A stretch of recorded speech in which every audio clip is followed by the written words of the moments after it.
Survivors of the Grenfell Tower fire were deceived by promises to rehouse them quickly, a charity boss has said.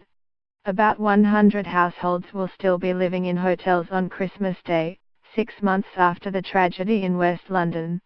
Mark Sims, the director of the Rugby Portobello Trust, which has been distributing grants to the community in the London Borough of Kensington and Chelsea, said a lack of honesty throughout the process had added to survivors' stress. "We knew finding 300 properties in Kensington and Chelsea was never going to be 3 weeks, it was never going to be 3 months, he said.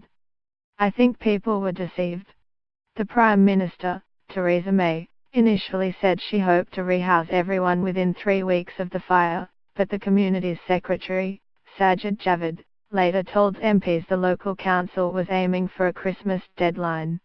The leader of the council, Elizabeth Campbell, said she was absolutely hoping to have everyone in homes within a year.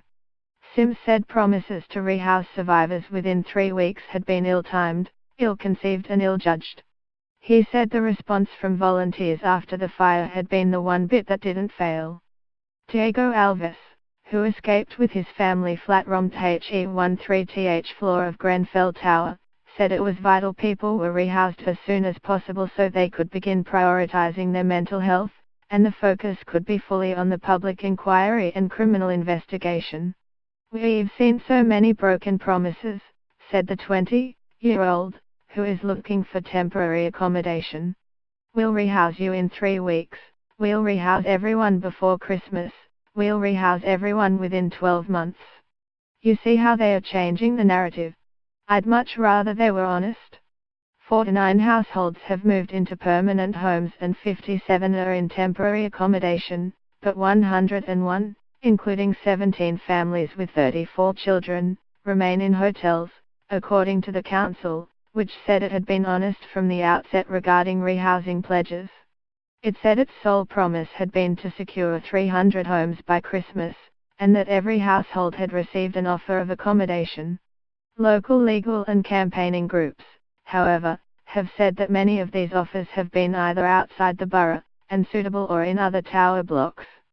"I genuinely don't know how the pace could have been improved, but the honesty could have been improved from day one," said Sims, adding that the lack of honesty was more insulting than a lack of housing. "We've got people that we want to give grant money to, and they can't take it because it's wrapped up in such a tragedy that they feel like it's blood money. That's the level of trauma associated with people getting out of the tower, so to expect people to behave rationally when they've got to go online and book for a property is a bit daft.